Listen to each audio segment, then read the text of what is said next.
Okay, good evening everyone. Welcome to General Awareness Program Session 9. This is exclusive for Neva Garden members. Uh, to know about why OC has not come and why builder is not giving conveyance deed and why elections are not happening. Today we will cover some major items like ये property tax का क्या मसला है, 70 लाख क्यों दिया है, कितने cases चल रहे हैं और कैसे कैसे हर्डल्स बन रहे हैं. अपना 2 साल से कोरम नहीं है, अक्टूबर 2022 से अगस्त 2022 से कोरम नहीं है और एक अच्छा कमिटी नहीं है. सो बिफोर आई बिगिन, मुझे कोई कंफर्मेशन मैसेज में दे दीजिए कि स्क्रीन विजिबल है, स्क्रीन चेंज होते हुए विजिबल है और मेरा ऑडियो ऑडिबल है, मेरा वॉइस ऑडिबल है. Can someone type in the chat please? Thanks Gauri ji, thanks Chetan ji, thank you so much.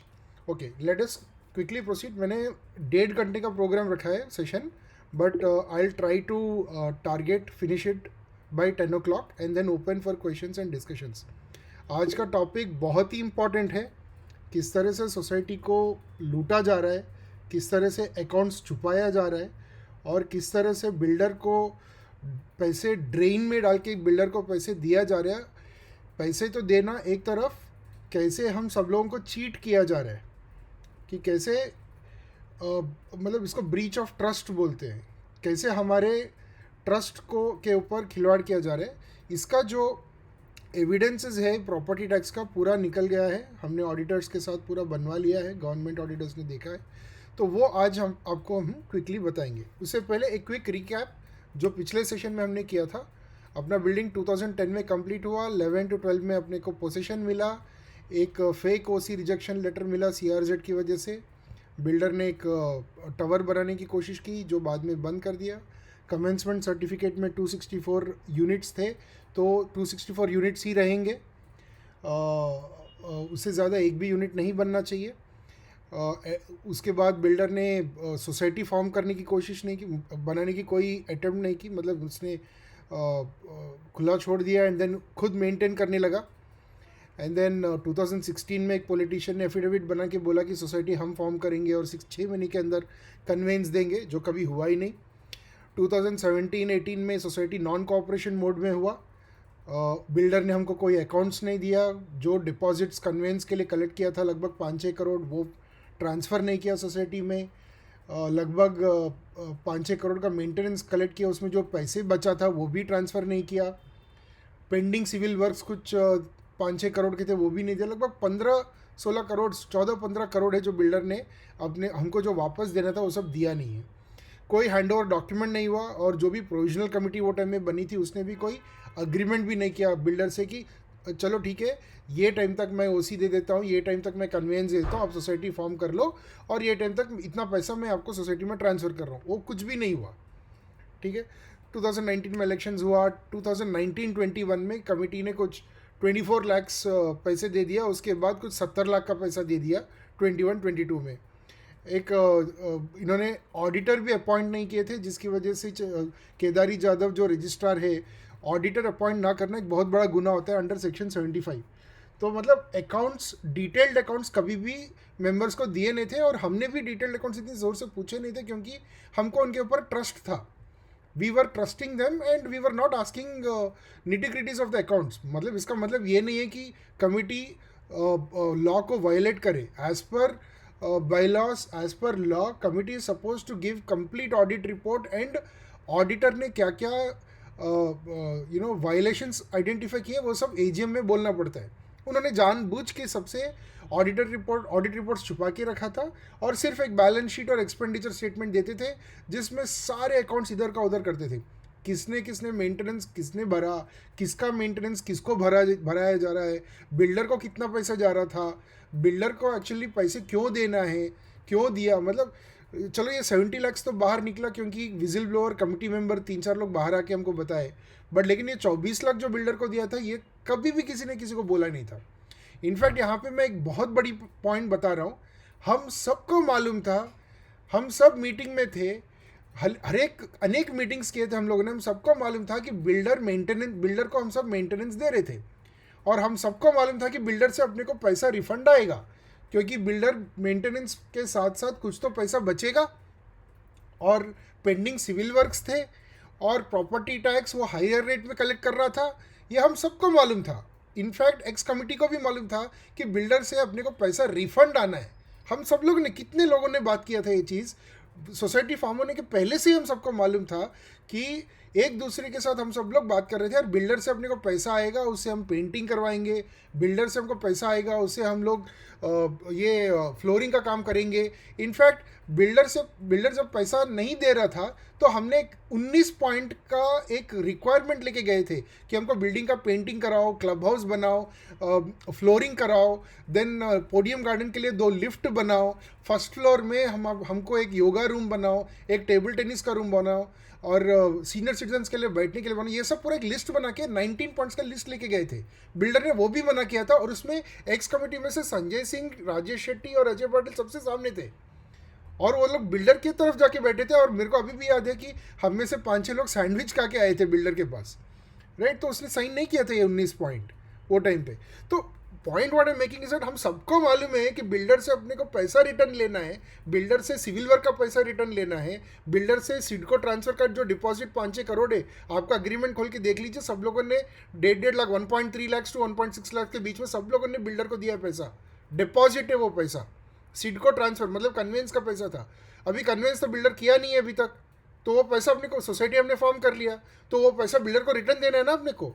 264 multiplied by approximately 1.5 lakhs becomes around 5.6 crores। ये 5.6 crores बिल्डर को पैसा वापस देना है, और ये एक्स कमेटी को अच्छी तरह से मालूम है।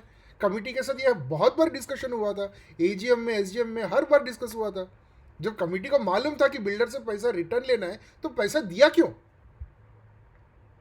ये सारा चीज़ें पता चलते हुए इन्होंने पैसा दिया।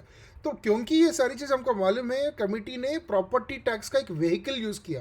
क्योंकि अगर प्रॉपर्टी टैक्स का व्हीकल यूज़ करेंगे, और वो भी सोसाइटी फॉर्म होने के बाद 2018 to 21 सोसाइटी फॉर्म हो गया ना, तो उन्होंने हमको ऐसा झूठ बोला कि 2018 to 21 का प्रॉपर्टी टैक्स जो है बिल्डर ने अपनी तरफ से पे किया है, हमारे बिहाफ में पे किया है, इसलिए वो पैसा उसको दे देंगे। मतलब अच्छे बच्चे, हम लोग इतने अच्छे बच्चे हैं कि बिल्डर से इतना अपने को पैसा वापस आना है, वो कमेटी को मालूम होते हुए भी उन्होंने ये प्रपोज किया। और हम लोगों ने वो एसजीएम में सबने अपोज भी किया था, लेकिन उन्होंने वो रिकॉर्ड नहीं किया। कितने सारे लोगों ने अपोज किया था, बहुत सारे लोगों ने। फिर भी संजय सिंह ने लिख दिया कि everyone appreciated the efforts of Sanjay Singh, ऐसा लिख दिया उन्होंने, और सेम डे उसका मिनट्स पब्लिश कर दिया। थोड़ा याद कीजिए क्या हुआ वो एसजीएम में, आप सबको याद आएगा कि कैसे उन्होंने चीट किया है। This is a classic modus operandi. अभी ये जानना, इसको इन्वेस्टिगेट करना बहुत इंपॉर्टेंट है कि ये 94 lakhs बिल्डर को पैसा किसके लिए दिया है। ये किसी भी चीज़ के लिए हो सकता है, वी डोंट नो। ये old maintenance dues of members हो सकता है, ये कार पार्किंग के लिए किसी 2-3 लोगों के कार पार्किंग के लिए हो सकता है, या ये फिर कोई एमवैट, या तो बिल्डर किसी भी चीज़ के लिए मांग सकते हैं, लेकिन पैसा तो गया ना, फ्लैट के लिए हो सकता है। वी डोंट नो, इसका इन्वेस्टिगेशन करना पड़ेगा किसके लिए, क्योंकि ये तो प्रॉपर्टी टैक्स तो हो ही नहीं सकता, क्योंकि बिल्डर ने तो पैसा लिया है, मेंटेनेंस सबसे लिया है, और बिल्डर ने अपने दिए हुए पैसे से ही प्रॉपर्टी टैक्स भरा है। इनफैक्ट कम भरा है, अपने से जितना कलेक्ट किया उससे कम भरा है। उसने 5 करोड़ का मेंटेनेंस लिया, 85 lakhs का मेंटेनेंस भरा है बिटवीन 2011 to 2018। तो सबका अकाउंट्स है, ऑडिटर ने सब खुला चिट्टा कर दिया है, ठीक है। और तो और एक्स कमेटी का हाइट्स देखो, आके डीविंग प्रपोज कर दिया उन्होंने। मतलब बिल्डर जो करना चाहता था वो एक्स कमेटी कर रही है। हैंडिंग लव अरेंजमेंट क्लियरली दिख रहा था वो टाइम पे, राइट। बाद में 22-23 से अभी यहाँ से हम लोगों ने वायलेशंस देखा, उन्होंने कोर्सिव मेंटेनेंस कलेक्ट कर लिया, फ्लोरिंग वर्क जो बिल्डर को करना चाहिए था इन्होंने एडिशनल पैसा अपने से लिया। मतलब इसको भी एक्सटॉर्शन बोलो, लूट बोलो, क्या क्या कुछ भी बोल सकते हो आप। जो मना कर रहे थे हम लोगों ने प्लीड किया, बेग किया, 60 people attended the meeting, 43 people ने राइटिंग में दिया कि ये मत करो, फिर भी मेंटेनेंस में डाल दिया और काम चालू कर दिया, वो भी लो क्वालिटी वर्क। नीचे जाके पेवर ब्लॉक देखो, कोई भी नहीं बोल सकता है कि ये नया पेवर ब्लॉक है। They don't look as new paver blocks. और वो ए विंग साइड में तो 2 पैचेस दिखते हैं, एक पुराना और एक नया। सीधा कट दिखता है, आर्किटेक्ट नहीं है। अपने यहाँ से किसी को तो उन्होंने खुद आर्किटेक्ट बना, सोसाइटी मैनेजर ही आर्किटेक्ट है। पूरा कंप्लीट बिल्डिंग का ब्यूटी 1.5 करोड़ खर्चा किया हम लोगों ने, और जो गुड लुकिंग सोसाइटी को हमने पूरा खराब कर दिया एस्थेटिक्स। ऐसा करेंगे तो अपना फ्लैट का प्राइस कैसे बढ़ेगा? So all these things were happening at the time, and 24-25 we know all this false affair cases. Sanjay Singh ने लीगल नोटिस भेजा, वो सब चीज़ें हम लोगों ने लास्ट टाइम भी डिस्कस किया था, उसका थोड़ा ज़्यादा डिटेल्स अभी बताएंगे। आज मेन चीज़ ये है, और हाँ ये एक और इम्पॉर्टेंट चीज़ है, इतना क्या उनको व्हाट वी कॉल अर्ज है कि कमिटी में रहना ही है। You look at this the attendance sheet, committee में गिन चुन के 5-6 लोग ही बचे थे। यहाँ पे 5 लोग रिजाइन करते। दिस इज अगस्त 2022 का स्टेटस देखिए, ये अगस्त 2022 का स्टेटस है। सिर्फ 5 लोगों ने रिजाइन कर दिया, और 3 लोग कभी मीटिंग अटेंड ही नहीं करते थे। उसमें से 4 लोग हो गए, 5 और 4 9 लोग निकल गए, और इसमें बचे कितने? 1 2 3 4 5। ये तो इधर रहते ही नहीं है। Ex chairman never lives in our society, so he is not so active in committee meetings. So बचे ये 1 2 3 4 5। ये 5 में भी भूपेश काटे डजेंट लिव हियर, तुषार काले डजेंट लिव हियर, बचे ये 3। सो पूरा सोसाइटी ये 3 लोग चला रहे थे, और हमने इसके लिए एसडीएम में उठाया भी था कि भाई लोग, बाकी लोग किधर है? तो बोलते हैं सब लोग है बोर्ड में, देखो look at the board, board में तो सबका नाम लिखा रखा है। These people did not inform the registrar. As per law, if anyone has resigned or if anyone's membership is seized, you have to inform the registrar and request him to conduct elections. Like state government. Minority में आ गया government, या तो administrator को बिठाओ। But point ये नहीं है कि इससे भी थोड़ा, जब भी कमिटी गिर जाती है डिस्टर्बेंस आता है सोसाइटी में। हम भी ये नहीं चाहते कि कमिटी को गिरा दे, लेकिन यहाँ पर ये क्वेश्चन पूछना बहुत ज़रूरी है कि लोग रिजाइन करके क्यों गए, लोग मीटिंग अटेंड क्यों नहीं कर रहे थे? क्योंकि उन्होंने देखा कि 2 या 3 लोगों की मनमानी चल रही थी। इन्फॉर्मेशन ये 2-3 लोग ही रख रहे थे अपने पास, किसी और के साथ शेयर नहीं कर रहे थे। और बिल्डर को 70 लाख दिया, डीविंग डाला, तो बाकी कमिटी मेंबर अगेंस्ट थे उसके। That's why they have stopped. अरे भाई मेरे को ये लफड़े में नहीं गिरना है, मैं निकल जाता हूँ। कल को जब अगर मेंबर कमेटी भी बनती है, वो मेंबर कमेटी में 2-3 लोग अगर ऐसे फ्रॉड करते हैं, तो बाकी मेंबर क्या करेंगे? रिकॉर्ड करेंगे कि भाई मैं इससे सहमत नहीं हूं, मैं रिजाइन करके निकल रहा हूं। वही हुआ अगस्त 2022 में। और अगस्त 2022 से ये 5 लोगों में से 2 लोग इधर रहते नहीं है, निकल के बाहर गांव चले गए, या तो आउट ऑफ नेवा चले गए। सिर्फ ये 3 लोग सब कुछ जो कुछ भी करना था किया, कवर अप किया, फ्रॉड किया, हाई वैल्यू सिविल वर्क्स किया, सब मेंबर के अगेंस्ट। मीन्स इन्होंने जो भी किया फ्रॉड है, क्योंकि कोरम ही नहीं है ना, जो भी किया फ्रॉड ही है। Whatever minutes of meeting they have written, whatever civil works they have done, everything is a fraud because there is no approval. quorum ही नहीं था, minority में था, right? Now coming to property tax. So यहाँ तक हमने देखा कि कैसे मनमानी, तानाशाही, ऑटोक्रेसी वगैरह सब से हम सबको लूटा जा रहा था और हम सबको चीट किया जा रहा था। Okay, and this are all facts. अपने पास पूरा एविडेंसेस है। कमिटी मीटिंग का मिनट्स बुक है, जो राजेश शेट्टी ने स्टैम्प मार्क के दिया था हमको। हमारे पास एजीएम एसजीएम का पूरा मिनट्स है, जो इंक्वायरी ऑफिसर के पास संजय सिंह ने स्टैम्प मार के, साइन मार के दिया हमको। उसके ऊपर भी वकील का सिग्नेचर मार के दिया अपने को। All these are records coming from the courts. These are all facts. If they don't have attendance from August of 2022, everything that they have done before and after that will become a big question mark as a fraud. Okay, now coming to this property tax. देखिए property tax अगर आप देखते हैं ना, जब से builder maintain कर रहा था, ओके, और जब से सोसाइटी फॉर्म हुआ, अपना जो प्रॉपर्टी टैक्स था ना, लगभग 10,000 पर फ्लैट पर ईयर आता था। ऐरोली में किसी ने कभी देखा है क्या कि 10,000 का प्रॉपर्टी टैक्स कोई कलेक्ट करता था? Does anyone know outside? मैं हर जगह ऐरोली में 4-5 सेक्टर में पूछा किधर भी 3,000 से ज़्यादा नहीं है. 1,500 है, 2,500 है, 2,800 है, 3,000 कुछ जगह पे. हमको 10,500 चार्ज किया जाता था. ओके, वो क्यों होता था? अगर आप प्रॉपर्टी टैक्स का बिल देखेंगे तो यहाँ पर एक रेटेबल वैल्यू बोल के एक चीज़ है. ये रेटेबल वैल्यू क्या होता है? Rateable value, always property tax is calculated on the rateable value. Rateable value का मतलब है ये एक अज्यूम्ड नंबर है जो एक असेसिंग ऑफिसर आके, वार्ड का असेसिंग ऑफिसर आके असेस करता है. ये एज्यूम्ड नंबर है कि आपका घर कितना रेंट कमा सकता है. आपका घर कितना रेंट कमा सकता है, that is an assumed value. ठीक है, एक वार्ड ऑफिसर डिसाइड करता है आजू बाजू का रेंटल देख के, एवरेज रेंटल देख के, उसमें से माइनस मेंटेनेंस कॉस्ट करके, उसमें से माइनस डिप्रिसिएशन काट के, उसमें माइनस सिंकिंग फंड काट के, फाइनली एक वैल्यू आता है. आज के टाइम में यहाँ पे रेंटल अपना चलो 40,000 है, लेकिन 40,000 से सीधा रेटेबल, 40,000 मल्टीप्लाइड बाई 264 करके रेटेबल वैल्यू नहीं होता है. 40,000 माइनस मेंटेनेंस माइनस करो, सिंकिंग फंड माइनस करो, रिपेयर्स एंड मेंटेनेंस का फंड माइनस करो, वो सब माइनस करके अपना रेंटल वैल्यू लगभग कुछ 8 से 9,000 आता है. क्योंकि खर्चा भी होता है ना, जो रेंट अपने को मिलता है टैक्स करता है वो रेंट पे, बाकी सारी चीज़ें वाटर बिल वगैरह भी करता है ना, वो सब काटने के बाद जो आता है रेंट, वो रेटेबल वैल्यू में कैलकुलेट किया जाता है. So 264 multiplied by 8,9,000 becomes around 22 lakhs per year.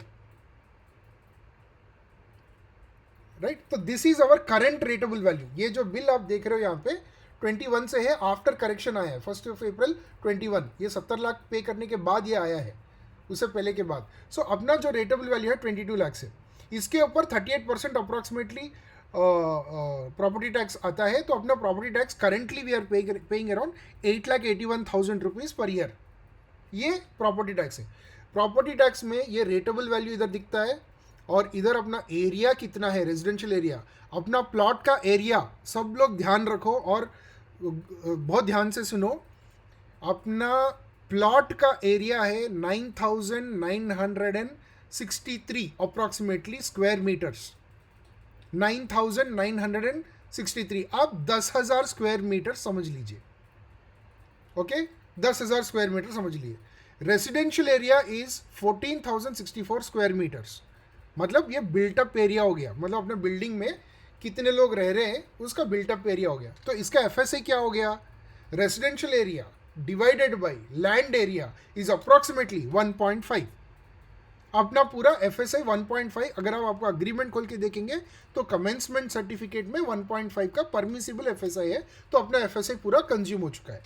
तो अपना रेजिडेंशियल एरिया पूरा कंप्लीट हो चुका है. ठीक है, तो इसका ये अपना 22 lakhs is our rateable value based on this area का कितना रेंट आ सकता है. और इसमें एक और चीज़ दिखता है आपको कि लास्ट पेमेंट ड्यू कितना था, और लास्ट पेमेंट किसने किया, मतलब कौन से डेट पे किया, वो भी दिखता है. ओके, ये आपका प्रॉपर्टी टैक्स का बिल है.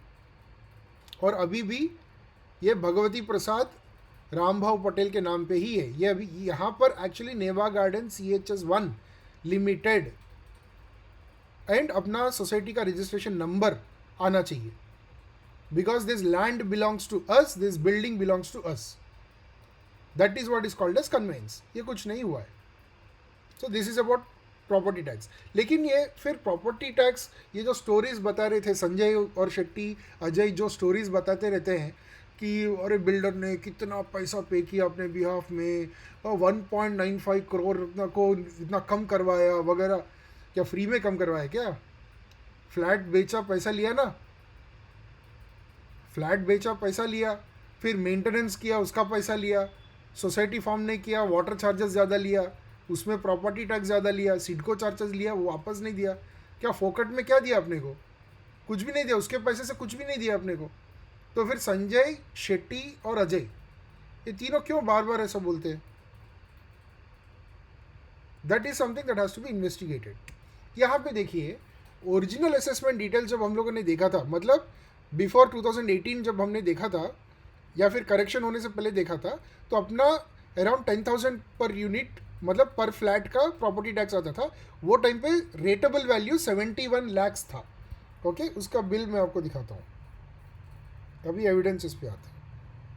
ये देखिए 2008 का दिख रहा है ना यहाँ पे, ये 2000 ये 2021 का बिल है, उसके पहले 1920, अच्छा 18 का बिल, हाँ ये रहा 18-19 का बिल 71,43,000। ये रेटेबल वैल्यू बहुत ज़्यादा था। अभी ये रेटेबल वैल्यू ज़्यादा क्यों था? रेटेबल वैल्यू ज़्यादा क्यों था? क्योंकि बिल्डर ने अपना बिल्डिंग कभी भी कंप्लीटेड बोल के नहीं दिखाया, अंडर कंस्ट्रक्शन बोल के दिखाया। यहाँ पे और ज़्यादा टावर्स आने वाले हैं, कमर्शियल शॉप्स आ सकते हैं, फेज़ 1 फेज़ 2 दोनों को मर्ज कर सकते हैं। ऐसा कुछ तो हुआ रहेगा, राइट? ऐसा कुछ तो हुआ रहेगा, इसलिए रेटेबल वैल्यू ज़्यादा है। सो देन दैट अपना जो स्क्वायर मीटर है 14,000 स्क्वायर मीटर नहीं रहेगा यूटिलाइज, वो कुछ 25,000 26,000 रहेगा, क्योंकि वो 25-26,000 स्क्वायर मीटर का था। अपना CRZ के एनवायरमेंटल क्लियरेंस में भी अपना रिजेक्शन आया, क्योंकि बिल्डर ने बोला कि नहीं नहीं यहाँ पे 264 यूनिट्स नहीं, यहाँ पे 500 यूनिट आने वाले हैं।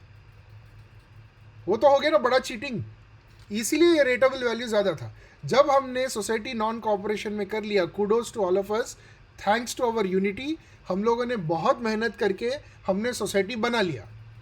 जब सोसाइटी बन जाता है, ये लैंड सोसाइटी का ही रहता है। ये सुप्रीम कोर्ट का ऑर्डर्स है, क्योंकि हमारा सुप्रीम कोर्ट का ऑर्डर्स आ गया है, अपना मतलब across all the societies supreme court का ऑर्डर्स आ गया है। बिल्डर को ये 71 लाख को 21 लाख करना पड़ा, 71 lakhs को 22 lakhs करना पड़ा। That was the correction he has done. इसमें उसका मेहनत क्या है? जो सही है वो किया है, और उसको करना था, हमने उसको पैसा दिया था। So these assessments were done by, इतना तक हमने डिटेल निकाला कि नाथू वाघमारे ने किया था, and it was high 3-4 times. इसके बाद ये 2020 में जो ये करेक्शन हुआ था, दिसंबर 2020 में जो करेक्शन हुआ था, पूरा 2013 से हुआ था। किधर है वो, कहाँ गया? हाँ ये देखिए, ये जो 71 lakhs दिख रहा था ना, वो टाइम में अपना जो टैक्स था 13,81,149, 13,81,149 मल्टीप्लाइड बाई 2 अराउंड 27 lakhs आता था अपना। वो जब करेक्शन हुआ 22 lakhs में, राइट, ये पूरा बैक डेटेड से हो गया, 2013 से बैक डेटेड। सो 13 lakhs जाके 4.4 lakhs हो गया, तो साल का 8 लाख हो गया, right. This is a rectification by Sachin Patil Khade, उसने किया था, अप्रूव्ड बाई ऑनरेबल कमिश्नर। क्यों अप्रूव किया? क्योंकि हमने बोला कि यहाँ पे ज़्यादा यूनिट नहीं आने वाले। भाई पहले मेरे साथ गलती हो गई, मैंने बोला 500 यूनिट आने वाले थे, 500 यूनिट अभी नहीं आएंगे, यहाँ पे से 264 यूनिट्स आएंगे, तो अब इसको कर, क्योंकि उधर शायद कुछ डील हुआ रहेगा। ये story, following are the possibilities for higher RV. Builder never showed our property as a completed project. It was shown as under construction in CRZ, SEAC, State Level Expert, some committee जो CRZ देखता है, and had plans to build another residential tower or merge phase 1 phase 2 और एक बंगला। ये सारी चीज़ों से अपना 14,000 स्क्वायर मीटर्स था, उससे ज़्यादा बनने वाला था। इसीलिए हमको प्रॉपर्टी टैक्स, तो एनएमएमसी क्या करेगा? उतना ही टैक्स डालेगा। और अपने पास कैसे दिखाया? हमको दिखाया कि नहीं नहीं एनएमएमसी के साथ कोई डिस्प्यूट चल रहा है, एनएमएमसी गलत। अरे क्यों चार्ज करेगा गलत? तुमने डॉक्यूमेंट गलत सबमिट किया तो तुमको गलत चार्ज करेगा। तुमको उतना जितना डॉक्यूमेंट सबमिट करोगे उतना ही चार्ज करेगा ना। इसीलिए बिल्डर कभी डॉक्यूमेंट शेयर नहीं करता था। कोई आरटीआई करता है तो हमारे ऊपर चढ़ के आ जाते थे, अरे क्यों आरटीआई कर रहे हो बिल्डर के अगेंस्ट। कोई कंप्लेंट देता है, पुलिस में गए थे मोफा कंप्लेंट देने के लिए, तो ये सारे लोग आ गए, अरे मत करो बिल्डर के ऊपर मत करो कोई कंप्लेंट। बट ये देखो उसका काम भी देखो क्या कर रहा है। As such, because more constructions are yet to come and maybe phase 2 garden open space construction, RV rateable values merged with our flat. So, हो सकता है phase 2 का भी अपने इसमें आता रहेगा वो टाइम पे, we don't know। लेकिन एक बात तो सच है कि रेटेबल वैल्यू ज़्यादा था, जितना होना चाहिए उससे ज़्यादा था, वो तो क्लियर है। तो फिर कम कैसे हुआ? एलिजिड, इनफॉर्मल, हमको मालूम नहीं है, कुछ तो डील हुआ रहेगा between x committee and builder. तू तेरा मैं मेरा, अभी तू यहाँ से निकल, मैं संभाल लूँगा, ये 22 lakhs कर दे, प्रॉपर्टी टैक्स हो गया, मैं तेरे को इतना पैसा दे दूंगा, अब तू यहाँ से निकल, और मैं खुद डीविंग बनाऊंगा और मैं ले लूँगा वो डीविंग, और अगर उसमें कुछ पैसा मिलेगा तो हुआ रहेगा। We don't know. क्यों ये एलिगेशन क्यों आ रहा है? क्योंकि तुमने कोई अटेम्प्ट नहीं किया, बिल्डर ने कोई अटेम्प्ट नहीं किया CRZ अप्रूवल लाने के लिए 2019 के बाद। 2019 में नोटिफिकेशन आया, तो क्या करना चाहिए बिल्डर को? भाग भाग के उसको सीआरजेड के लिए अप्रूवल देना चाहिए ना, उसने किया नहीं वो काम। दूसरा, एक्स कमिटी ने जाके डीविंग बनाया। तीसरा, पेमेंट्स ऑफ 94 लाख बिल्डर को दिया। क्यों दिया? क्योंकि इन दोनों के बीच में एक इनफॉर्मल डील हो गया, तू तेरा मैं मेरा। हो सकता है क्या कि बंगला बने। So RV was corrected for some other reason. Rateable value का जो करेक्शन हुआ था ना प्रॉपर्टी टैक्स का, वो बिल्डर ने अपने को कुछ मेहरबान करने के लिए, कोई फेवर करने के लिए करेक्ट नहीं किया, क्योंकि हमने बहुत जोर लगाया, पुलिस कंप्लेंट के लिए गए थे। आई रिमेंबर इन 2018 जब कुणाल जी, मैं दोनों ने मिलकर अराउंड 132 सिग्नेचर्स लेके आए सोसाइटी फॉर्म करने के लिए। चिंतन जी, दिनेश जी, बहुत सारे लोग थे वो टाइम पे 2016-17 में। मैं सबका नाम नहीं ले रहा हूँ, अगर लिस्ट लूंगा तो बहुत सारे लोगों ने कंट्रीब्यूट किया था वो टाइम पे। बट हम सब लोगों ने मिलकर सोसाइटी फॉर्म करवाया। लेकिन सोसाइटी फॉर्म करवाया तो क्या किया, builder has put builders committee, जो वापस बिल्डर के लिए काम करने लगा। Builder has put builders committee, जो वापस बिल्डर के लिए काम कर रहे हैं। तू तेरा मैं मेरा, एक बंगला बने नहीं आ रहा, तो हम लोग एक काम करते हैं, तुमको हम इतना पैसा दे देंगे, ठीक है, और तुम सीआरजेड का नोटिफिकेशन इग्नोर करो, कोई ओसी के लिए अप्लाई मत करो, हम डीविंग खुद हम बनाएंगे, अप्रूवल लेंगे, और हम यहाँ पे राज चलाएंगे। सो सिचुएशन क्या था 2011 to 21? Builder gave possession in 2011. He did not form the society. He started collecting maintenance. He paid the property tax to NMMC until 2018. He tried several attempts to build more towers in the building. Society का money collection, society का situation क्या था? In 2018, purchaser formed the society non-cooperation mode. 2018 to 21 में members paid property tax at higher rate.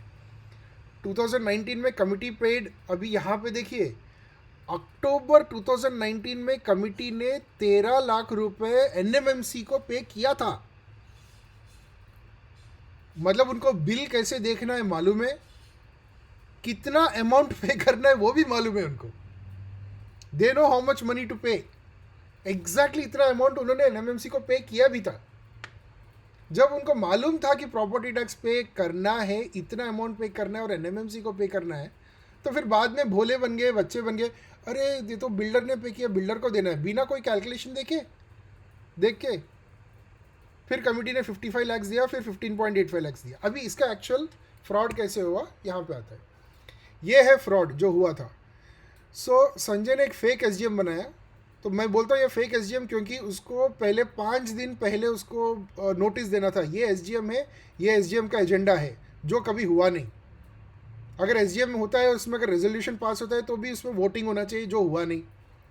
वो SDM का अगर आप notes देखोगे तो उसमें इतना फेक है कि all members appreciated Sanjay Singh for doing for reducing property tax, ऐसा कुछ फेक लाइन्स लिखा हुआ है।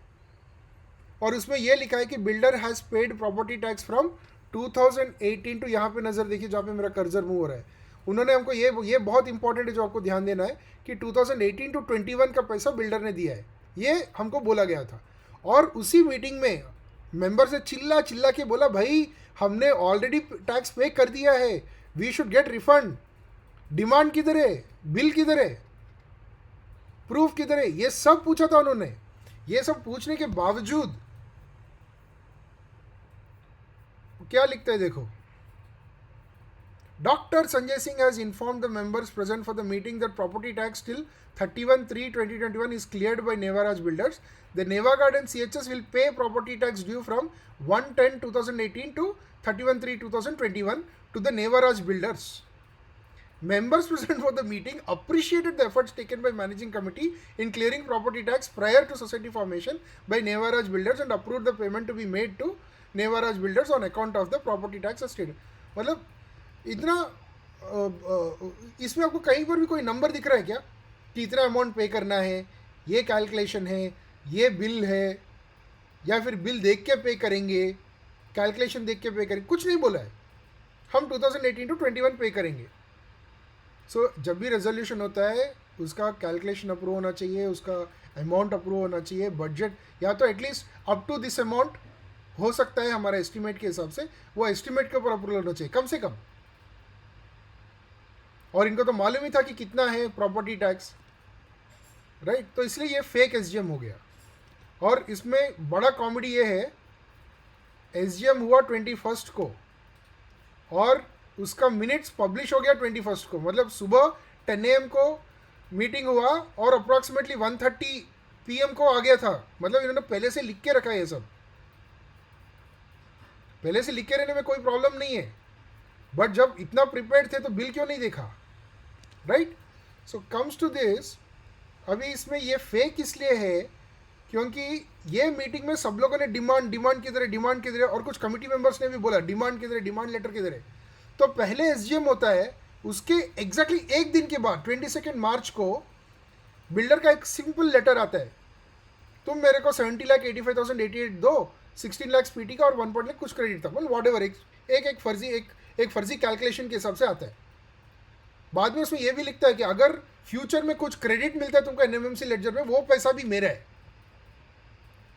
तो बिल्डर एकदम क्लियर है, लूट, मुझे तो पूरा पैसा चाहिए ही चाहिए। वो बिल्डर का लेटर किधर है, वो दिख नहीं रहा है, एक सेकेंड।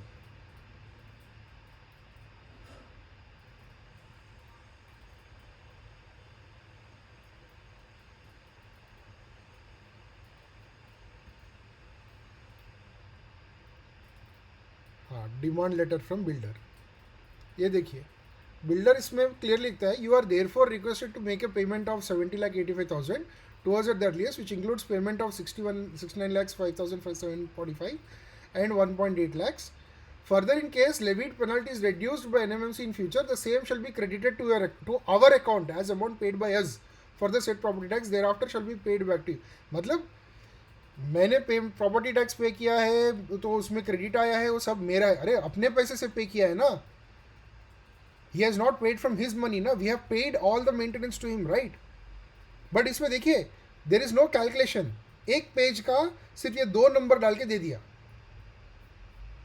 राइट? सिर्फ दो नंबर डाल के दिया। अब इसके बाद आता है एक्चुअल कवरअप कैसे होता है। So there are no details, no bills, no payment proofs, no calculations. That's why this letter is called as a dummy letter. और ये मोडस ऑपरेंडी है, प्रैक्टिस है, एक दूसरे को डम्मी लेटर भेजना और हम लोगों को चीट करना, उल्लू बनाना, right? Payments made based on this letter alone, पूरा मतलब कमिटी ने, संजय सिंह और शेट्टी ने ये 70,85,000 सिर्फ एक लेटर के बेसिस पे बिल्डर ने मांगा और उसको दे दिया। Statutory payments, electricity bill, water charges, property tax have to be paid only to the authorities, they can not be paid to any intermediaries, they can not be paid to any intermediaries as per law. Okay, next to the good. तो cover up, अभी वो payment होने के बाद committee members ने resign होने तक का हो गया, बहुत झगड़ा हो गया। मेंबर्स, बहुत सारे मेंबर्स, अनिल माने जी, विपिन केडिया जी, विनय नायर जी, कुणाल मोता जी, सब लोग, गजानन राउत जी, बहुत लर्नड एजुकेटेड पीपल, इन सब लोगों ने बहुत प्रेशर लगाया। पूछा कि अरे ऐसे कैसे दे दिया, एक लेटर पे कैसे दे दिया? तो उसके बाद उन्होंने कवर अप चालू किया, क्योंकि उन्होंने पहले तो कोई कैलकुलेशन नहीं दिया, पैसे तो दे दिया, अब पकड़े गए, डिफ़िकल्ट क्वेश्चंस आने लगे तो कवर अप करना पड़ा। अभी यहाँ तक देखोगे तो यहाँ पे फ्रॉड हो चुका है। फ्रॉड इसलिए है क्योंकि there is no NMMC bill, there is no proofs, no calculation. पैसा देना था उनको, दे दिया, किसके लिए दिया वो इन्वेस्टिगेट करना बाकी है। हम लोग एज्यूम कर सकते हैं कि पैसे क्यों दिया, तो इसमें क्लियर पता चल गया कि फ्रॉड हुआ है। हम सबको मालूम था कि बिल्डर से पैसा लेना बाकी है, लेकिन इन्होंने पैसा दे दिया। हम सब लोग 1000 बार उनसे भीख मांग रहे थे, चिल्ला रहे थे, उनके ऊपर व्हाट्सएप में पूछ रहे थे, लेटर दे के पूछ रहे थे, फिर भी उन्होंने पैसा दे दिया बिल्डर को। अभी देखिए हम लोगों ने क्योंकि डिफ़िकल्ट क्वेश्चन पूछने लगे, तब जाके उन्होंने कवर अप कैसे किया। सेक्रेटरी एक डम्मी लेटर लिखता है अभी हमको दिखाने के लिए बिल्डर को कि हमने आपको गलती से ज़्यादा दे दिया, आप 58 लाख वापस करो। अभी बिल्डर एक डम्मी लेटर देता है देखिए, ये बोल के कि अरे अरे मैंने 2018 to 21 नहीं लिया तुमसे, मैंने 2013 to 21 लिया है। ओके, ये भी एक डम्मी लेटर। अच्छा, तब संजय सिंह वो दिखा के सबको बोलते हैं, देखा ये 2013 to 21 का है, 2018 to 21 का नहीं है। सो बिल्डर का ये पैसा बनता है। बाद में वापस सब लोगों ने, सैकड़ों मतलब hundreds of members started protesting, ये गलत है। तो फिर क्या किया इन्होंने, कुछ एडजस्टमेंट करने लगे। क्या एडजस्टमेंट करने लगे, नहीं नहीं रे, बिल्डर का कुछ ओल्ड मेंटेनेंस ड्यूज था और उसने कुछ यहाँ पे कुछ मेंटेनेंस वर्क किया है, सीमेंट वगैरह सब लगाए वो था, और दूसरा कुछ प्रॉपर्टी टैक्स का थोड़ा था, ये सब 3-4 नंबर मिला के वो लोगों को कन्विंस करने लगे। फिर उन्होंने एक फेक एसजीएम किया, राइट, एक फेक एसजीएम करके उसको सच करने के लिए बोल दिया कि हाँ तो ये हमने किसी भी किसी भी तरह से हम लोगों ने बहुत मेहनत करके कुकड अप कैलकुलेशन कर दिया, तो अभी ये एसजीएम में अप्रूव हो गया तो हो गया, but this is post dated, मतलब आफ्टर थॉट है, तो एसजीएम में अप्रूव करवा दिया। और अप्रूव करवा दिया वो भी कैसे, फेक इसलिए बोल रहा हूँ क्योंकि ना ही कैलकुलेशन पहले दिया गया, ना ही अप्रूवल लिया गया, ना ही वोटिंग लिया गया, और फेक इसलिए है क्योंकि कोई भी एसजीएम किसी भी एक्टिविटी को जो इलीगल है, जो फ्रॉड है, उसको लेजिटिमाइज करने के लिए करता है तो वो फेक एसजीएम हो जाता है। You can not do a mistake and then call an SGM to correct and to regularise that mistake, that is not an SGM. उसके लिए आपको रजिस्ट्रार का परमिशन लेना पड़ेगा या तो पुलिस का पनिशमेंट मिलना पड़ेगा, वॉट एवर। देन उसके बाद यही फेक एसजीएम को ऑडिटर के थ्रू इन्होंने कुकड अप कैलकुलेशन करके ऑडिट रिपोर्ट में भी यही आ गया। ये इतना एक कॉमन मैन को इतना कॉम्प्लेक्स है सर, मैं आप लोग सब लोगों को बता रहा हूँ सर एंड मैडम्स, ये इतना कॉम्प्लेक्स कर दिया ना लोगों ने। ये पेमेंट करने के बाद इतना अटेम्प्ट्स किया कि एक एक करके डम्मी लेटर लिखा, फेक एसजीएम कर दिया, फिर कुकड अप कैलकुलेशन कर दिया, फिर ऑडिटर के साथ भी हैंड इन ग्लोव में उन लोगों ने यही कैलकुलेशन इसमें भी डाल दिया। फिर बोलने लगे ऑडिटर ने अप्रूव कर दिया तो सब सही है, ऑडिटर ने अप्रूव कर दिया तो सब सही है। बट लेकिन देखो, जब हमने इंक्वायरी डाली तो फिर बिल्डर से एक और डम्मी लेटर लेके आए। बिल्डर ने यहाँ पे क्या लिखा 2013 टू 21, लेकिन अभी ये डम्मी लेटर में बोलते हैं मैं तुमसे 2018 टू 21 का ही लिया है, और तुमने पूछा 16.92 लाख का रिफंड चाहिए तो मैं 16.92 लाख रिटर्न भी कर रहा हूँ आउट ऑफ गुडविल, लेकिन मैं तुमसे 61 लाख अभी भी पेंडिंग है वो मुझे वापस करो, उसी में वापस डिमांड करते हैं।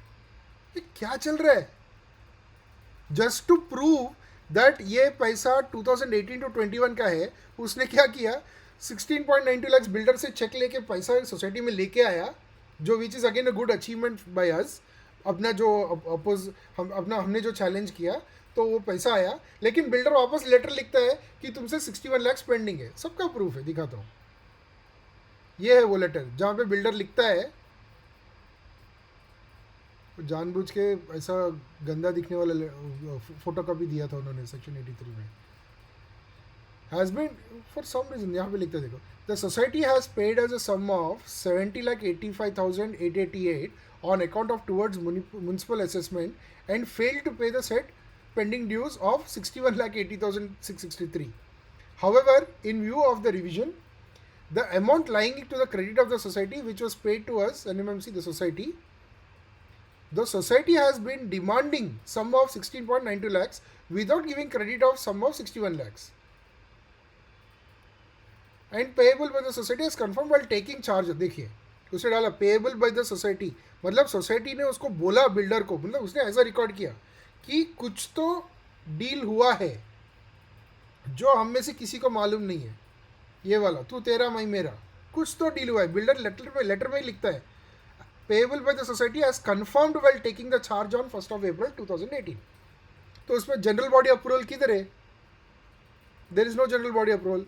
फिर यहाँ पे देखो क्या बोलता है, we in order to maintain good relation with the flat purchasers being the members of the society have decided to make the payment of sum of 16.92 lakhs in full and final settlement of our accounts from 1st of April 18 to 2021 regarding the municipal assessment without prejudice to our said pending dues। that मतलब मैं ये दे रहा हूँ लेकिन तुम हमको ये 16.18 lakhs वापस दो, राइट। सो बिल्डर ने खुद से हमसे बिना सोसाइटी ने, कमिटी ने, एक्स कमिटी ने बिना हमसे कुछ पूछे कुछ तो इन्होंने डील किया है। क्या डील किया हमको मालूम है, और पैसा देते जा रहे हैं, बिल्डर को पैसा देते जा रहे हैं। और अपना यहाँ पे मेंटेनेंस, एक तो अपना मेंटेनेंस 2700 और 3200 से बढ़ा के 5000 कर दिया। वो 5000 में ना सिक्योरिटी प्रॉपर है, ना हाउसकीपिंग प्रॉपर है, ना बिल्डिंग का मेंटेनेंस प्रॉपर है, नथिंग इज बीइंग मेंटेन्ड। पैसा ड्रेन होता जा रहा है, पैसा ड्रेन होता जा रहा है, देते जा रहे थे और उसको क्राइम को छुपा रहे थे, फ्रॉड को छुपा रहे थे. सो फाइनली फैक्ट क्या है 70 lakhs का? Sanjay, Rajesh and the builder have allegedly siphoned around 94 lakhs. Why these three? Sanjay and Rajesh have signed the checks and given the money and builder has taken the money. So financial crime में कोई देता है और कोई लेता है, इन तीनों ने लिया है. इसके बाद few committee members, auditor and inquiry officers tried to cover up the and bury the matter. Okay, so further investigations have to be done and they will be in a progress. Fact यह है कि in the event of crores of money that is to be recovered from the builder, paying any money to him without bills, proofs and approvals is nothing but a fraud. ये law है, कोई भी advocate के पास जाके पूछो तो ये है. ये लोग आके अगर आपको सिखाएंगे ना, कोई अगर आके बताएगा नहीं यार तुम लोग को मालूम नहीं है, बिल्डर बहुत अच्छा आदमी है, वो हमको ओसी देगा, मंदिर बना के देगा, हमको सारी चीज़ें करके देगा, ये कुछ लोग ये दो पार्टी एक दूसरे के साथ लड़ रहे हैं, ऐसा नहीं होता. ये सब बैंक स्टेटमेंट बोल रहा है इधर. Two people have given money from our accounts to the builder. And how much is that money? 94 lakhs. अपने यहाँ पे 99% लोगों का या तो एटलीस्ट 95% लोगों का साल का पगार भी इतना नहीं है. बहुत सारे लोगों का 94 lakhs लाइफ टाइम का सेविंग होता है, लाइफ टाइम का सेविंग. उनका पीएफ वैल्यू भी 94 lakhs होता नहीं है. इन्होंने आराम से दे दिया. अभी संजय और राजेश ने बिल्डर को इतना पैसा दिया तो इनको वापस में क्या की, रिटर्न में क्या मिला? या फिर कुछ कमिटी मेंबर्स जो बरी करने के लिए कोशिश कर रहे थे उनको रिटर्न में क्या मिला? क्योंकि क्राइम सिर्फ वन साइड नहीं, मतलब ये लोग भी अपने हंसते खेलते अपना सोसाइटी का पैसा ऐसे देंगे नहीं ना, रिटर्न में कुछ तो मिला रहेगा ना. क्योंकि अगर ये 94 लाख अच्छी तरह से सबको कैलकुलेशन बता के, सिखा के, बता के, ट्रेनिंग करके, बराबर से अप्रूवल प्रोसेस से लेके अगर देते, अग्रीमेंट बिल्डर के साथ अग्रीमेंट करके, ओसी लेके, कन्वेंस लेके, या तो एक टाइमलाइन रजिस्टर्ड अग्रीमेंट करके लेते और बिल्डर से जो पैसा रिटर्न लेना है वो भी रिटर्न वाला भी एटलीस्ट अग्रीमेंट में डाल के फिर अगर पैसा देते, अगर बनता है तो हमको कोई दिक्कत नहीं है. इतनी सारे डिस्प्यूट्स चल रहे हैं, सारे मेंबर्स को मालूम है 2011 से लेके कि बिल्डर के साथ इतने सारे डिस्प्यूट्स चल रहे हैं, पैसा लेना बाकी है, और इन दोनों को भी मालूम था इतने सारे डिस्प्यूट्स चल रहे, फिर भी इन्होंने दे दिया पैसा, और वो भी एक फेक एसजीएम को चीट करके और प्रॉपर्टी टैक्स बोल के एक व्हीकल यूज़ करके. It is not property tax, क्योंकि प्रॉपर्टी टैक्स बनने के लिए है ही नहीं. उन्होंने प्रॉपर्टी टैक्स का रूट इसलिए लिया क्योंकि हम में से कोई सवाल नहीं करेगा. एक्चुअली ये प्रॉपर्टी टैक्स है ही नहीं, क्योंकि अगर बोलेंगे कि यार ये प्रॉपर्टी टैक्स है तो हाँ यार प्रॉपर्टी टैक्स देना पड़ता है, बराबर. हम लोग पोजीशन लिया ना, हम लोग यहाँ पे रह रहे हैं ना, तो प्रॉपर्टी टैक्स देना पड़ता है. उन्होंने ऐसा सोचा. ठीक है, so this is about property tax. Now I will move to the second topic, elections. अभी इलेक्शंस में हु कैन वोट, अभी सब ध्यान दीजिए. इसमें इलेक्शंस करवाना हम सब लोगों का यूनिटी का सिंबल है. बहुत सारे हर्डल्स आ रहे हैं. संजय सिंह लीगल नोटिस भेज रहा है और संजय सिंह क्रिमिनल और सिविल केसेस कर रहा है. शेट्टी, अजय पाटिल, प्रतीक Chaudhary, maybe few other ex-committee members, they were supposed to conduct elections in Jan 2024. Jan 2024 में वो जब पावर में थे उनको इलेक्शंस कंडक्ट करना चाहिए था. वो लोग क्यों नहीं कर रहे? अगर आप में से कोई उनके साथ टॉकिंग टर्म्स में है तो प्लीज़ पूछिए और सबको व्हाट्सएप में अपडेट कीजिए. उन्होंने जैन 2024 में क्यों नहीं किया इलेक्शंस? जब डिसमिस हुए तो एडमिनिस्ट्रेटर को धमकाया क्यों? फॉल्स केस, फॉल्स कंप्लेंट दिलवाया क्यों? फॉल्स एफआईआर किया क्यों? सोसाइटी लॉक करने की कोशिश की क्यों की? बंद रखा 1.5-2 महीना. मंत्रालय में जाके अपील क्यों कर रहे? इलेक्शंस होने दो ना. जो नया कर, तुम लोग तो वैसे भी अगस्त 2022 से माइनॉरिटी में हो, तुम्हारे साथ कोई है नहीं, कोई भी है नहीं. वो तुम्हारा अटेंडेंस शीट ही दिखा रहे हैं कमिटी मीटिंग का. एक्टिव मेंबर है ही नहीं तुम्हारे साथ. इलेक्शंस होने दो ना, ताकि कोई मेंबर्स, कोई भी 15 लोग आ जाएंगे, कन्वेंस के लिए अप्लाई करेंगे, बिल्डिंग का रिपेयर करवाएंगे, तुम्हारा फ्लैट का भी भला होगा, तुम भी लड़ो इलेक्शंस।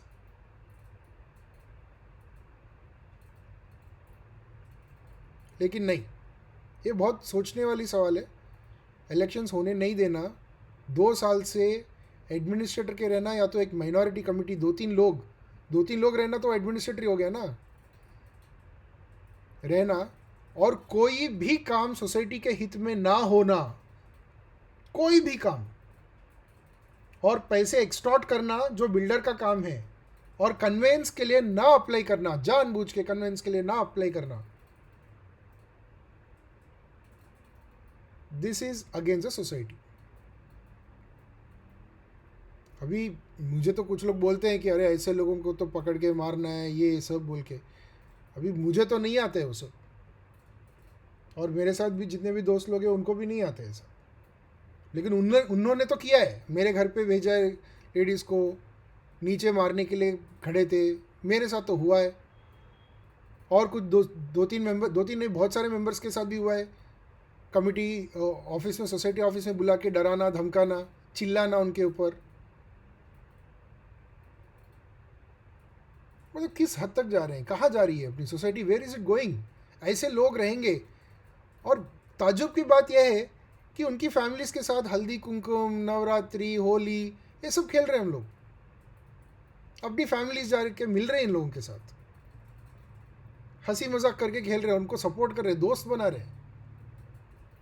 जो सोसाइटी के हित में 2 साल से इलेक्शंस कंडक्ट करके एक प्रॉपर कमिटी बना के सोसाइटी के हित में सोसाइटी के हित में काम होने नहीं दे रहा है, तो हम लोग कैसे उनके साथ दोस्ती कर सकते हैं, कैसे उनके फैमिलीज के साथ आना जाना रख सकते हैं? अपने ऊपर क्रिमिनल केसेस किए हैं, एटलीस्ट 50 लोगों के ऊपर क्रिमिनल केसेस किए हैं, क्रिमिनल केस किया है। These people were instrumental in filing criminal cases, on record I have got witnesses.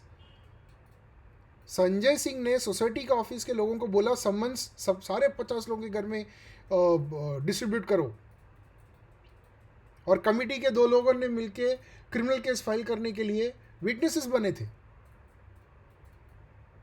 और वो क्रिमिनल केस करने वाले लोगों के घर में हम लोग हल्दी कुमकुम करने जा रहे, उनके घर में हम लोग, उनके साथ हम लोग होली दिवाली मना रहे। मतलब हाँ बेटा, तू मेरे ऊपर क्रिमिनल केस कर, मैं जेल जाऊंगा, लेकिन हम दोनों दोस्त थे। क्या सोच है हमारी? This is something that all of us have to think and act, not just think, we have to act. Please be careful. जो बंदा एक क्रिमिनल केस कर सकता है वो 2 और कर सकता है, क्योंकि उनको बहुत सारी चीज़ें छुपानी है, या फिर बहुत सारी चीज़ें उनको चाहिए। कुछ तो है जो हमको मालूम नहीं है, ये डील क्या है हमको मालूम नहीं है, तू तेरा मैं मेरा वाला डील क्या है हमको मालूम नहीं है। ये भी हो सकता है कि वो लोग वापस कमिटी में आना चाहे। This all transparent, this is CHS, it's for education purpose, I am telling you. हो सकता है इलेक्शंस हो जाए, वापस वही कमिटी आ जाए, वापस अपना लूट मचाओ, right? So be careful. Now coming to who can vote, your name should be present in the I register and J register. ये कंपलसरी है। जिन लोगों का I register J register में नाम नहीं है, जो लिस्ट समीर ने बाहर चिपकाया था और मैंने PDF सर्कुलेट किया था सबको, अगर जिनका नाम उसमें नहीं है तो एटलीस्ट अप्लीकेशन डाल के रखो, जब रिटर्निंग ऑफिसर आएगा उनसे परमिशन ले सकते हैं। Ideally you will not be able to vote, अगर आपका नाम मेंबर लिस्ट में नहीं है, ideally you will not be able to vote. But अगर रिटर्निंग ऑफिसर जब प्रोविजन लिस्ट लगाएगा तो आप उससे अप्रूवल मांगेंगे कि भाई वो पुराना ओनर का है, ये मैं नया ओनर हूँ, तो उनके साथ spelling mistakes, don't worry, spelling mistakes will not be taken that seriously, okay. And second, you should be the first holder to vote, okay. If you are not the first holder, you have to get NOC from all others if you want to vote. Like मैं और मैत्री, मेरा first holder है, मैत्री second holder है। अगर मैं बोलूँ कि मैं नहीं, मैत्री वोट करेगी, तो मुझे एक NOC देना पड़ेगा मैत्री के हाथ में, और Maitri has to submit that in the society office. Then they will change in the voter list that okay now. और ये सब कब होगा? एक डेट पर जब लिस्ट लगेगा, उस दिन वहाँ से आपको एक 10 दिन का टाइम दिया जाएगा। उस दिन में आपको जितना करेक्शंस करना है वो सारा सोसाइटी ऑफिस में रिटर्निंग ऑफिसर बैठा रहेगा, उसके हाथ में देना है। Okay, you should have cleared all your maintenance dues at least 48 hours before the nominations, or sorry, 48 hours before the once the provisional list has been put. वो कुछ तो डेडलाइन रहेगा, उससे पहले आपका मेंटेनेंस पूरा क्लियर होना चाहिए. अभी 3 महीने से थोड़ा अमाउंट पेंडिंग है, 1 महीने का पेंडिंग है, वो चल जाएगा, वो चल जाएगा. बट एटलीस्ट जिस महीने में इलेक्शंस है, एटलीस्ट उसके पहले महीने तक का पूरा क्लियर कर दो. राइट, मेंटेनेंस ड्यूज क्लियर हो जाना चाहिए. हाँ, अगर आपने पे कर दिया, वहाँ पे अपडेट नहीं हुआ, ऐसा कुछ है, तो रविंदर से लेके कंफर्मेशन लेके वो आरओ को दिखा सकते हो. Next, you should not have been disqualified due to non attendance of meetings और बीइंग अ डिफॉल्टर. सो मतलब अगर आप उसके पहले कमिटी में थे और आप डिस्क्वालीफाई हो चुके थे, तो you can't vote in the next immediate elections. अगर आप कमिटी में थे और आप डिस्क्वालीफाई हो चुके थे नॉन अटेंडेंस की वजह से, then you can not vote. अगर आप कमिटी में थे डिफॉल्ट करने की वजह से, अगर आप डिस्क्वालीफाई हुए, तो you can not vote. Right, so these are the people who can vote, who can contest elections. Again, you have to be a registered member. अगर आप नए ओनर है और आपका इन प्रोसेस में है, तो भी आप कंटेस्ट नहीं कर सकते हो. You can not contest elections. Say for example, if I have purchase one flat, right, say B 2001, 2001 I think, वो क्लोज्ड फ्लैट, अगर मैंने वो खरीदा और लेकिन मेरा मेंबरशिप नहीं मिला मुझे रजिस्ट्रार के थ्रू, तो I can't contest elections from that flat. You should have cleared maintenance dues at least 48 hours before nomination. आपने नॉमिनेशन के टाइम के 48 आवर्स पहले आपका पूरा मेंटेनेंस क्लियर हो जाना चाहिए. You should not have been convicted. इसमें बहुत फ़र्क है, कन्विक्टेड और एफआईआर या कंप्लेंट में बहुत फ़र्क है. कन्विक्टेड मतलब जज ने ऑर्डर दिया कि आपने गुनाह किया है और आपको पनिशमेंट भी मिला है. पनिशमेंट कुड बी पेनल्टी और jail in a crime involving moral turpitude. Moral turpitude मतलब कोई थेफ्ट, मर्डर, रेप, ये सारी चीज़ें. Then you should not have more than 2 children born after 2001. अगर आपके 3 या ज़्यादा बच्चे हैं, तो आप इलेक्शन नहीं लड़ सकते. Okay, you should not have sublet the flat and doesn't occupied themselves. मतलब अगर आपने आपका फ्लैट रेंट पे दिया है, तो भी आप इलेक्शन लड़ नहीं सकते. Right, so all this things you can not contest. Then who conducts elections and how. अपना टाइप सी सोसाइटी है जहाँ पे 250 प्लस मेंबर्स हैं. जब अपने इतने सारे मेंबर्स हैं, तो सिर्फ स्टेट गवर्नमेंट ही चला सकता है, इलेक्शंस कंडक्ट कर सकता है. तो उसको SCEA बुलाते हैं, state cooperative elections authority.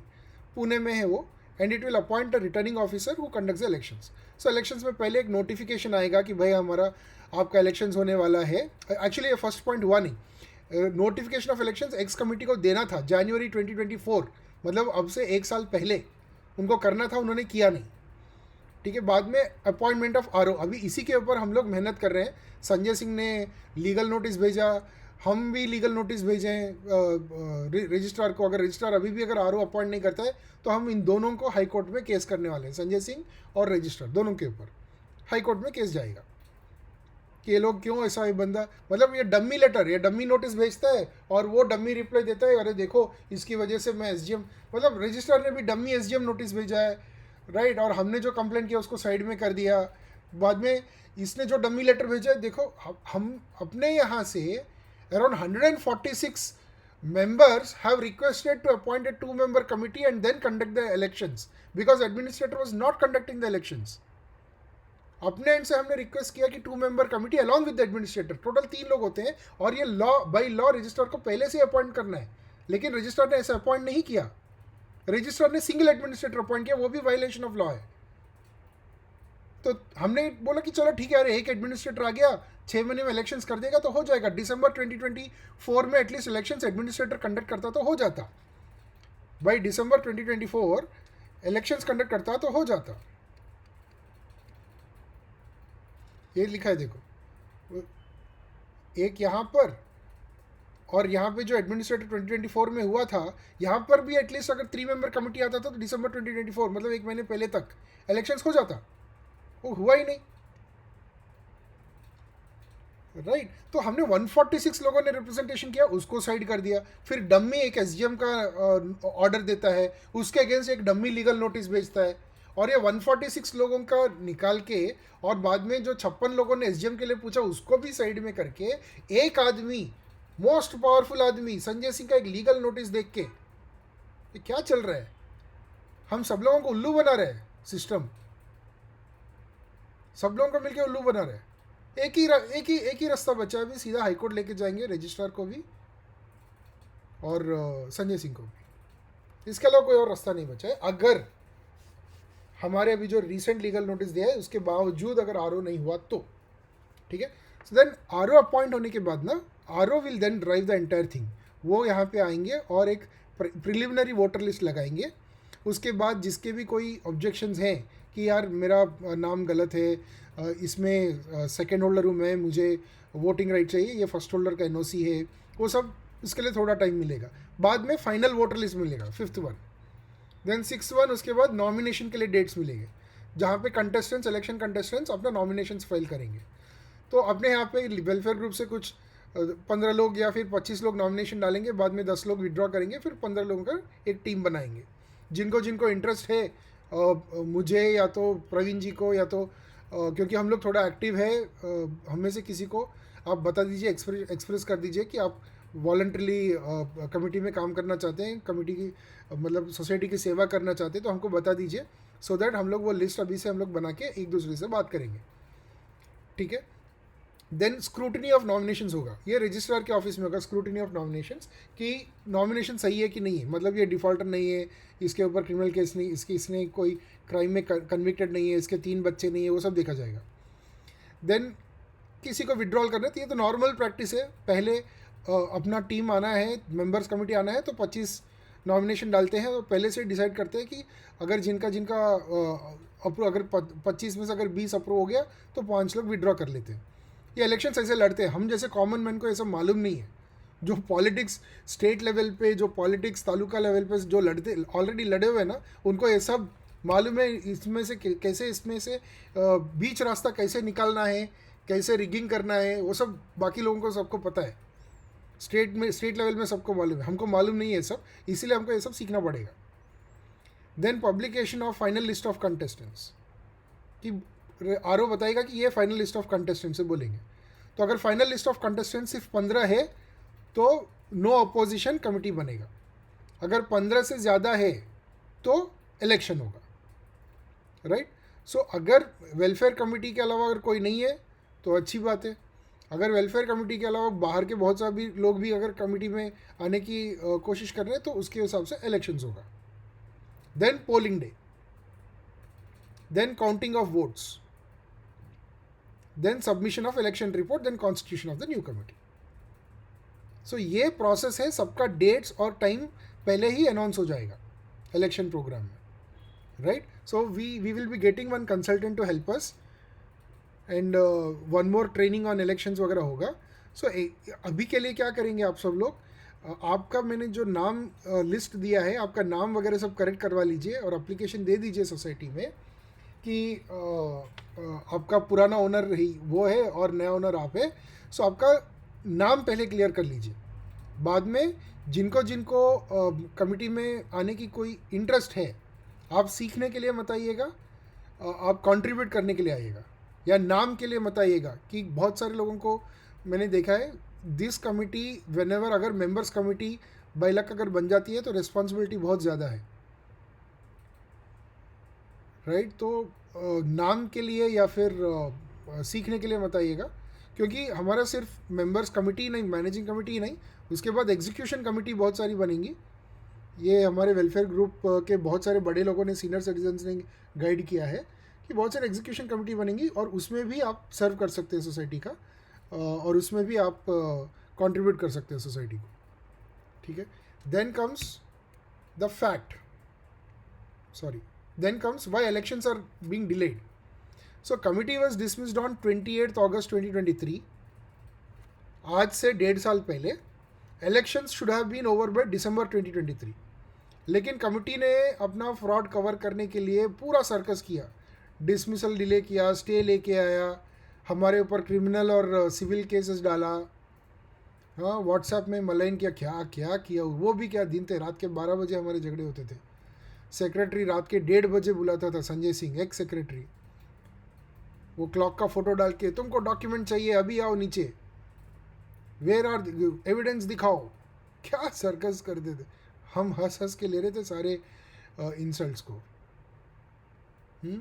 Then Jan 2024 it should have initiated election process. वो तो जैन में तो वो लोग कमिटी में थे, वो एटलीस्ट SCA को प्रोविजन वोटर लिस्ट भेज देते, उन्होंने स्टार्ट ही नहीं किया। देन एडमिनिस्ट्रेटर अपॉइंट हुआ मई 2024 में, फिर उन्होंने क्या किया, सोसाइटी ऑफिस को लॉक करवाया परमानेंटली, फॉल्स एफआईआर किया। उसके लिए मैं सीधा कोर्ट चला गया, जाके बोला ये देखो ये सब ये कर रहे हैं। बाद में पुलिस को पता चला कि this people were carrying a blank cheque. वो स्टोरी अलग है, वो जब पुलिस एक्शन लेगा तब पता चलेगा हमको। एडमिनिस्ट्रेटर को इसीलिए डिसमिस कर दिया रजिस्ट्रार ने, निकम को, क्योंकि वो एक्स कमेटी को सपोर्ट कर रहा है बोल के। बाद में पता चला कि रजिस्ट्रार भी एक्स कमेटी को सपोर्ट कर रहा है। So lastly, Sanjay Singh issued a legal notice to the registrar not to appoint 3-member body that will conduct the elections. So what next? So welfare group has issued legal notice to the registrars for favoring Sanjay Singh. By Jan 25th, if no reply comes, we will be moving to High Court for filing a petition. इससे third point, ऊपर के 2 point से important है तीसरा point कि अपने को ground में लोग चाहिए। सो हम बुलाएंगे आप सब लोगों को उस दिन, बड़ी मात्रा में अगर छुट्टी लेना है तो छुट्टी लेकर रजिस्ट्रार के ऑफिस जाएंगे और सीधा उनसे डायरेक्ट पूछेंगे कि भाई प्रॉब्लम क्या है, RO क्यों अप्लाई नहीं कर रहे हो, राइट? आप एक्स सेक्रेटरी से इतना डरते क्यों है, उसने लीगल नोटिस दिया, हम सीधा पूछेंगे, right? So be prepared for that, please come, please contribute. ये अपना प्रॉपर्टी का सवाल है, ये अपना राइट्स का सवाल है। We can let our property, ये बहुत ईजी काम है कि फ्लैट बेच के निकलो, that's a very easy work. वो तो मैं भी सोच सकता हूँ, सब लोग सोच सकते हैं, that's a very easy work. But जब अपना इतना यूनिटी है, हमको इतना सारा चीज़ मालूम है, जब जो ये सब काम बिगाड़ने वाले 2-3 लोग हैं और वो 2-3 लोगों के साथ हम हल्दी कुमकुम खेलते हैं, हम लोग वॉकिंग पे जाते हैं, हम हंसी मजाक करते हैं, तो वो अपने को देखना पड़ेगा कि कैसे हम इन चीज़ों को रोकें और कैसे हम इलेक्शंस करवाएं। फ्लैट बेच के जाना इसी काम नहीं है, सॉरी, फ्लैट बेच के जाना कोई मुश्किल काम नहीं है, बट इलेक्शंस करवाना भी इतना मुश्किल काम नहीं है जब तक लॉ और यूनिटी अपने साथ हो। So stay united, be available for signatures, be available for large gatherings and protest, stay away from those families who have filed criminal case against you and who have sent legal notice to you, stay away very clearly. जो अपने नहीं है वो हमारे कभी नहीं रहेंगे, ठीक है? So thank you so much. Here ends the gap 9। Again I am repeating the disclaimer, ये किसी के अगेंस्ट नहीं है, ये सारे फैक्ट्स हैं। किसी आदमी के ऊपर, किसी फैमिली के ऊपर कोई पर्सनल चीज़ें नहीं है, फैक्ट्स के ऊपर जो एक्शंस हुए हैं, क्योंकि हम लोगों के ऊपर क्रिमिनल केस हुआ है, क्योंकि हम लोगों के 94 लाख पैसा बिल्डर को चला गया है, क्योंकि हमारा सोसाइटी बराबर मेंटेन नहीं हो रहा है, क्योंकि हमारा इलेक्शंस नहीं हुआ है, क्योंकि हमारा मेंबर कमेटी नहीं बना है, क्योंकि अभी भी एडमिनिस्ट्रेटर बैठा है। ये हमारा हक बनता है कि हमारा प्रॉब्लम्स साथ में डिस्कस करें, सबको अवेयरनेस क्रिएट करें और इसके बेसिस में एक यूनाइटेड एक्शन ले, राइट? ये फैक्ट है कि संजय सिंह ने लीगल नोटिस भेजा है, ये फैक्ट है कि 2-3 कमेटी मेंबर की वजह से हमारे ऊपर क्रिमिनल केसेस हुए हैं, ये फैक्ट है कि 94 लाख बिल्डर को गया है। ऑल दीज आर फैक्ट्स, सबके एविडेंसेस हैं। Okay, with this I am ending this presentation guys, thank you so much.